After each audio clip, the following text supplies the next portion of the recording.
এটা তুই কি বলছিস রে? যে খেলা ছাড়া তুই থাকতে পারতিনি, যেটা তোর স্বপ্ন, সেখানে তুই আজকে একটা থার্ড ক্লাস মেজরে ছেড়ে দিবি? মুখ সামনে কথা বলবি। তুই আমার ব্যাপারে না জেনে না শুনে কোনো কথা বলতে আসবি না। তুই সর।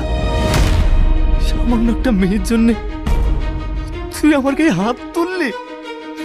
ঠিক আছে, আজকের পর থেকে তোর সঙ্গে আমার কোনো সম্পর্ক নাই।